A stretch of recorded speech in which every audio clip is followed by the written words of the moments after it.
નમસ્કાર દર્શક મિત્રો, આપ જોઈ રહ્યા છો 24 ન્યૂઝ ગુજરાત, જ્યાં સમાચાર છે સત્યના પક્ષે અને જનતાના માટેની લડત છે નિરંતર.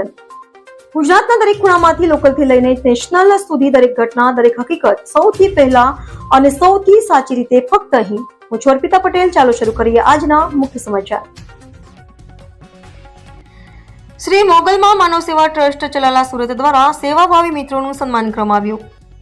ધારી તાલુકાના ચલાલા શ્રી દાન મહારાજની પાવન ભૂમિ ચલાલામાં સાંઈ મંદિરના સાનિધ્યમાં છેલ્લા 17 વર્ષથી સેવા આપી રહેલ સેવાભાવી મિત્રોનું સૌપ્રથમ વખત શ્રી મોગલમાં માનવ સેવા ટ્રસ્ટના પ્રમુખ શ્રી રાજુભાઈ જાની તથા લલિતભાઈ મહેતા દ્વારા દરેક મિત્રોનું સન્માન ગિફ્ટ વસ્તુઓ આપી કરવામાં આવ્યું હતું. દરેક સેવા કાર્યમાં ખડે પગે હાજર રહી નિસ્વાર્થ ભાવથી સેવા આપી રહેલ ધર્મેશ જાની, દીપ મહેતા, વિજય મહેતા, મિતેશભાઈ ભટ્ટ, રજનીભાઈ ભટ્ટી, ચંદ્રેશભાઈ કાકડિયા, કિશનકુમાર બી રાઠોડ સહિત સેવાભાવી મિત્રો સેવા આપી રહેલ છે. આ કાર્યક્રમનું સંચાલન જીતુભાઈ એમ મહેતાએ કર્યું હતું. ચલાલા નગરપાલિકાના પ્રમુખ ભૈલુભાઈ વાળા તથા સભ્યશ્રીઓ ખાસ ઉપસ્થિત રહ્યા હતા. રિપોર્ટર હિમાંશુ પંડ્યા, ચલાલા.